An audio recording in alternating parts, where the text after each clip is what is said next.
Quer aprender a ter resultados como esse na internet sem precisar aparecer em vídeos no YouTube? Então clica no botão aqui embaixo, faz a sua inscrição no meu treinamento Ranqueamento de Vídeos no YouTube, o Pulo do Gato, que lá eu vou te ensinar tudo que você precisa saber para trabalhar com o YouTube em vídeos onde você nem precisa aparecer. E no vídeo de hoje do canal, hoje São Paulo e Palmeiras no Morumbi, provável escalação, as últimas tricolor com desfalques e novidade também. Além de, claro, especulações do mercado da bola. Isso e muito mais. Vambora pro vídeo. Pronto pro jogo de amanhã. O Caleri não treina desde quarta-feira, não treinou ontem, já tá descartado, ele não começa a partida, tem uma possibilidade. Além disso, São Paulo tem aquele monte de desfalque tradicional, Michel Araújo, Beraldo, Ferrarese, Galopo, todos no DM. Além disso, Igor Vinícius, Wellington, Moreira, todos adquirindo uma melhor forma física na transição, e o Erisson também aprimorando a forma física. Dito isso, Caio Paulista, que não enfrentou o Fluminense, será a única novidade na lateral esquerda, retornando à equipe do São Paulo, não jogou por questões contratuais. É difícil, Nicolete, a gente tentar um time do São Paulo, primeiro porque o treino não acabou, segundo que existe um monte de desfalques e a gente não acompanha um treino. Mas acho que dá pra gente pelo menos tentar imaginar algo parecido com Rafael, Rafinha, Alan Franco, Arboleda e Caio Paulista. 3 homens de marcação no meio do campo.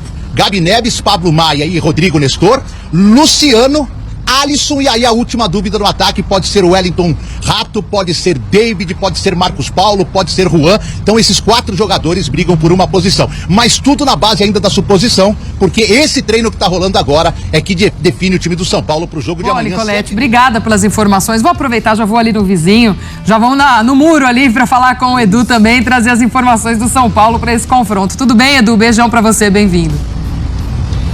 Tudo bem, Glaucia? Grande beijo, abraço no Calçado, no Renato e no Fã de Esportes. Tô aqui na porta do CT, esperando ansiosamente o relatório do treino. O treino acabou 1h30 da tarde, mas até agora nada foi divulgado.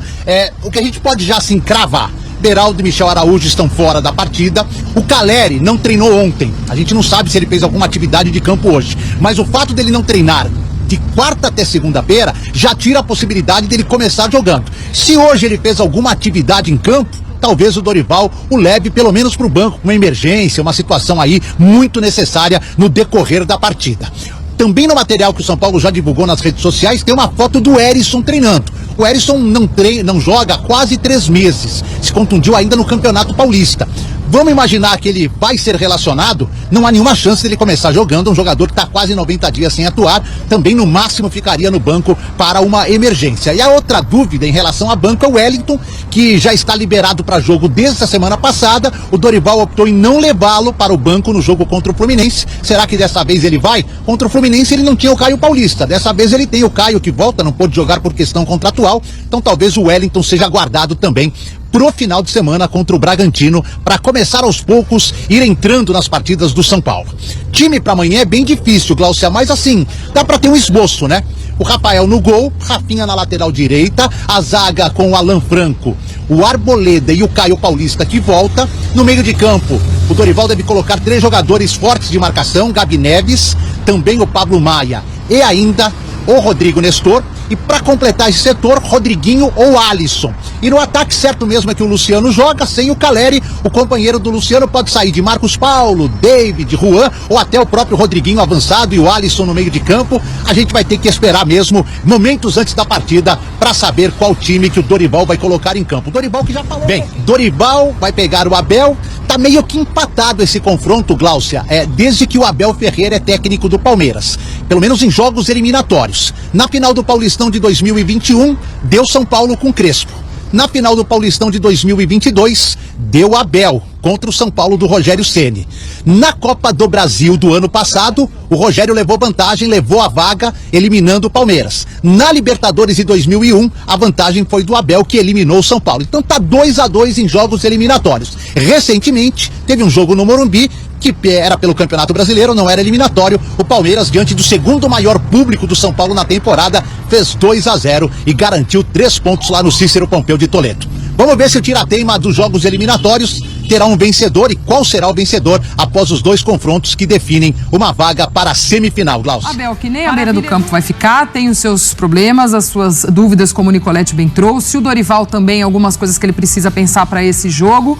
E aí, começando essa disputa na casa do São Paulo. Primeiro que, assim, dos dois lados são dúvidas bem importantes, né? Principalmente pro São Paulo não ter o Calleri, pro Palmeiras também não ter o Rony, seria... são jogadores que não é só a qualidade deles, mas são jogadores muito preponderantes pro modelo de jogo funcionar. E no Palmeiras tem o Arthur também, que já jogou a Copa do Brasil. Você perde 2 da tua frente. E aí você tem o Zé Rafael, que pra mim é um dos meus jogadores mais regulares do Palmeiras no ano. Então, assim, vamos dizer assim, eu não esperava outra coisa com esse calendário maluco, por isso que os treinadores reclamam tanto. Agora, eu até falei isso depois do jogo, né, do São Paulo contra o Fluminense. O futebol nos traz essa possibilidade de, às vezes, o favoritismo não se confirmar. Talvez seja o esporte que mais traga isso. Se você olhar para processo, para organização, para lastro de trabalho, o Palmeiras hoje é o time mais preparado para avançar na Copa do Brasil. Por outro lado, a gente fala de um São Paulo que nessa era Abel, com aqueles dados, trocou um monte de treinador e mesmo assim endureceu os jogos contra o Palmeiras e mais. Um São Paulo que tem jogado bem. São Paulo teve tropeços recentes, mas todos eles mostrando desempenho. Contra o próprio Palmeiras, 2-0, o São Paulo fez um bom jogo.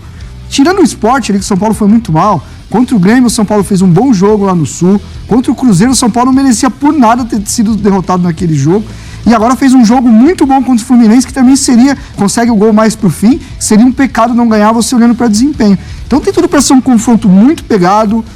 Não imagino realmente aqueles jogos muito abertos, porque é um clássico, é eliminatório, enfim, é aquele jogo que é mais pegado, mais intenso, mais disputado. Mas é um São Paulo que, apesar de a gente olhar para os últimos anos, os dois clubes, eles estão em planetas totalmente diferentes, é um São Paulo que tem competido contra o Palmeiras. E aí na rede social depois... Presto, o que é bastidor? Bastidor é você estar atento às questões extracampo. É você fazer uma prevenção para não ser prejudicado. Eu acho que isso é absolutamente normal. Isso tem aqui, tem na UEFA, tem na CONCACAF, tem na Conmebol, tem tudo quanto é lugar, né? Então, bastidor, eu acho que é isso, eu acho que o São Paulo está atento. Então, assim, eu acho que tem uma questão em relação a esse jogo, e já que não foi tomada a decisão pelos presidentes, eu acho que teria que ter sido, a escala para esse jogo, ou para esses jogos, em tese deveria ser a escala dos dois árbitros mais rodados e prestigiados, se é que dá para falar nessa palavra, do país, que eram os dois árbitros que foram para a Copa do Mundo, Hilton Pereira Sampaio e Rafael Claus. Por uma série de questões, os dois não estão nesse primeiro jogo. O Marcinho lembrou da questão do Mineirão, que eu achei gravíssima, por uma série de fatores, né? Essa questão são duas questões ali.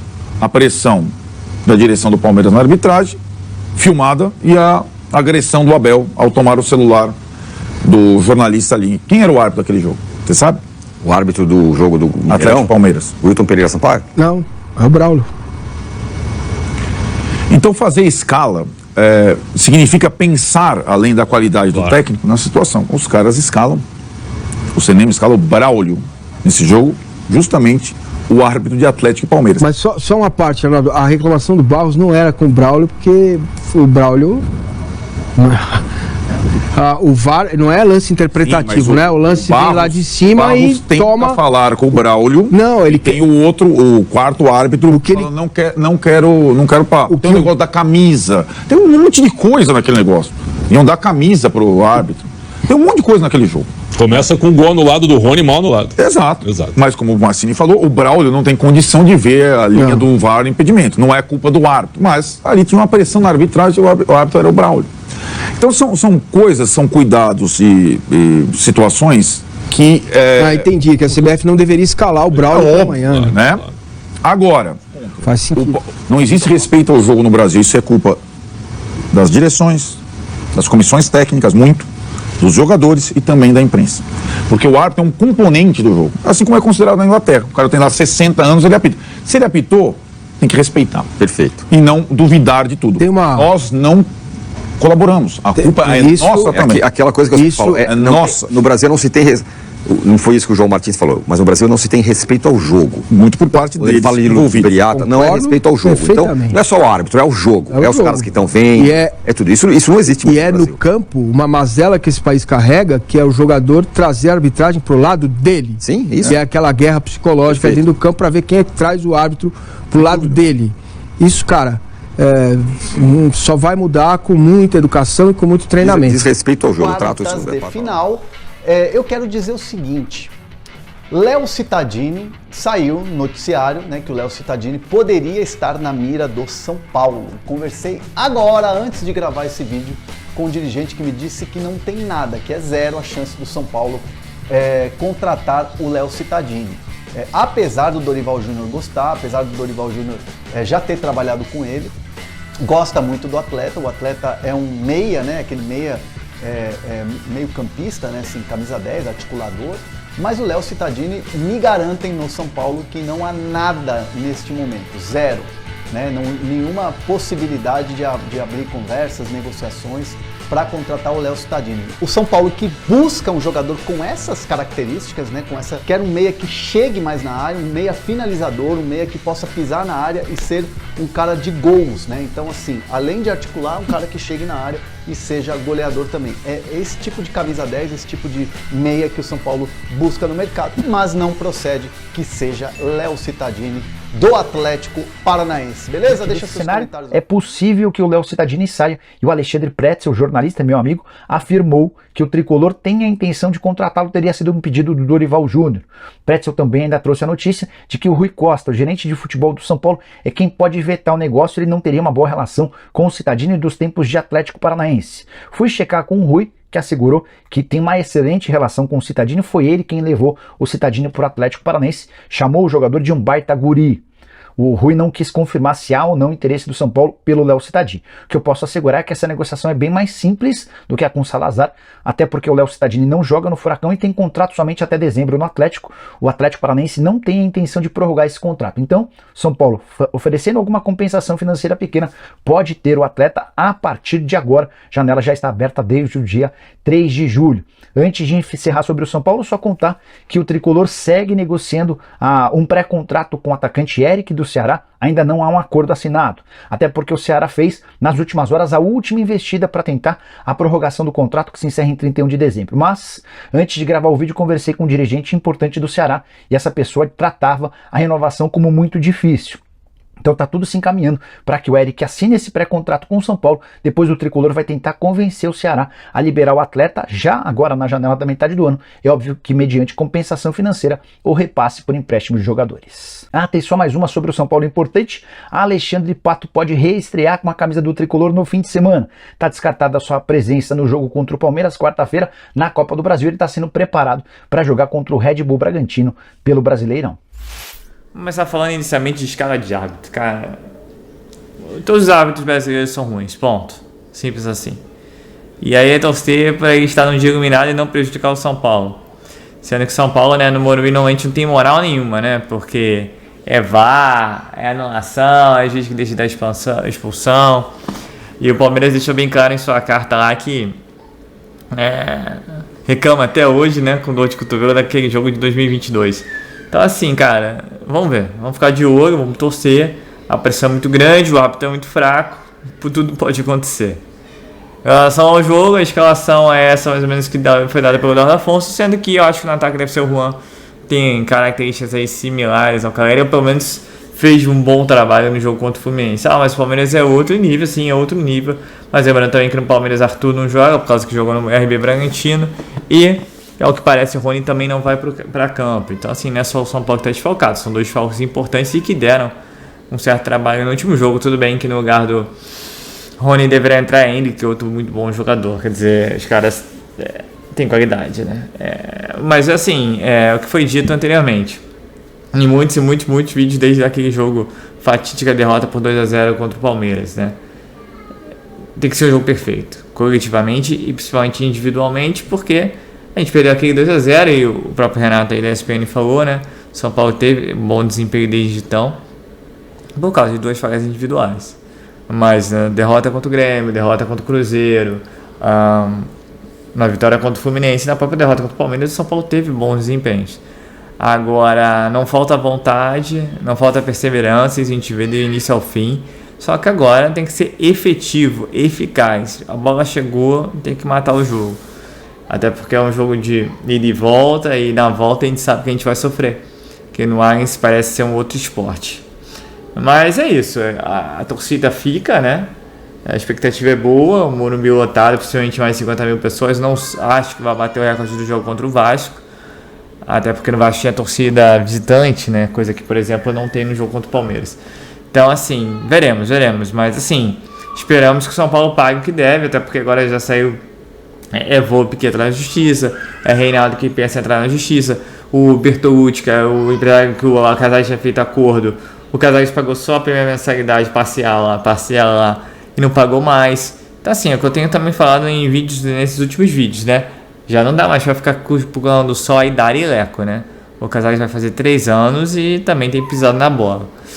Então é isso, pessoal. É o São Paulo aí focado no Palmeiras, jogo no mercado da bola, né? Soteldo foi só especulação, não vem, também nem quero que venha, porque as últimas 2 tentativas ele deu as costas pro São Paulo. Léo Cittadini é mais do mesmo do que a gente tem aí. Oportunidade de mercado. Eric, oportunidade de mercado deve estar para fechar. Então, assim, não esperemos uma grande janela do São Paulo, não. Mas aí, enquanto isso, a gente vê aí o Flamengo, por exemplo, querendo contratar o Lucas Veríssimo, contratar o Luiz Araújo, que contratar agora o Claudinho, que era do Bragantino. Então, assim, a distância ainda é muito grande. E torçamos para que o São Paulo aí consiga manter o mínimo da sua base esse ano, para não sofrer grandes perrengues para frente. Agora, é claro que o Pablo Maia é o bola da vez e que deve receber propostas. Então é isso, pessoal. Torcida é grande, expectativa é grande. Quem sabe possamos repetir o feito do ano passado pela Copa do Brasil. Quem sabe com um jogo também mais tranquilo, né? É o mínimo que a gente perde.